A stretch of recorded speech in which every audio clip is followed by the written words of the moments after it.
Սա նորաբաց ցուցասրահ է, սակայն տարիներ առաջ կոմպոզիտոր Ավետիս Բերբերյանը, որը Բաքոս արվեստի սրահի տնօրենն էր, եւ ես վերջերս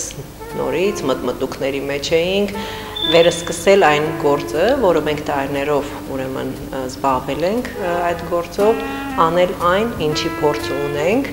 եւ Երևանում մի անգամ եւս ստեղծել այն օջախը, որը շատ-շատերը կարոտով են հիշել, միայն գեղանկարներ չենք ներկայացնում, գեղանկարների կողքին եւ հավասար կարող եմ ասել ներկայացվում են շատ հայտնի քանդակագործների ուրեմն քանդակներ, աշխատանքներ, դրանց կողքին նաեւ տեղ են գտել մեր ցուցասրահում խեցեղեն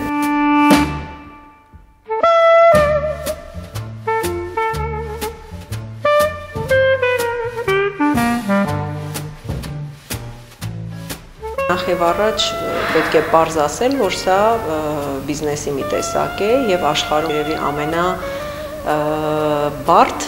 ամենահետաքրքիր եւ եթե ճիշտ աշխատեն, նաեւ շահութաբեր բիզնես է։ Յուրաքանչյուր կտավի նայելիս յուրաքանչյուր դիտող իր զգացումներն է ունենում, իր մտքերը եւ կարելի չէ երևի դա տարածել բոլորի վրա, որտեւ ես կարող եմ այստեղ տեսնել մի բան որը դուք, ասենք, չտեսնեք, իմ համար սա ազատատենջությունն է մարդու, որովհետև եթե նկատում եք ինչ-որ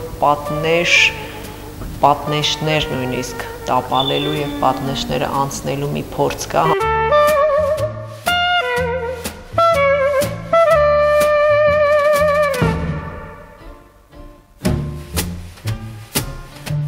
Սա ցուցասրահ չէ, սա բազմաթիվ արվեստագետների աշխարհ է, որտեղ շատ-շատերը ներկայանում են մերկ, ճակերտավոր, այսինքն բաց բոլորի համար, իրենց ներքին աշխարհով, իրենց գույներով, իրենց հետաքրքրությամբ։ Եթե կյանքը մեկ գույն ունենար, հավատացեք, որ շատ անհետաքրքիր կլիներ,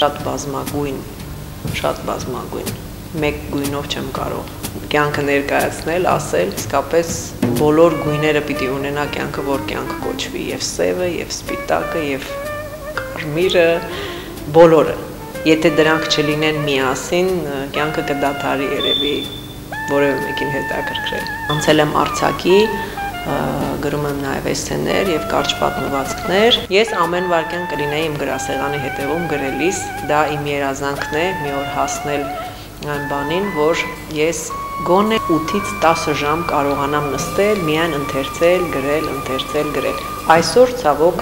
դա ինձ տրված չէ։ Ինձ ստիպեցին չափերս փոխել եւ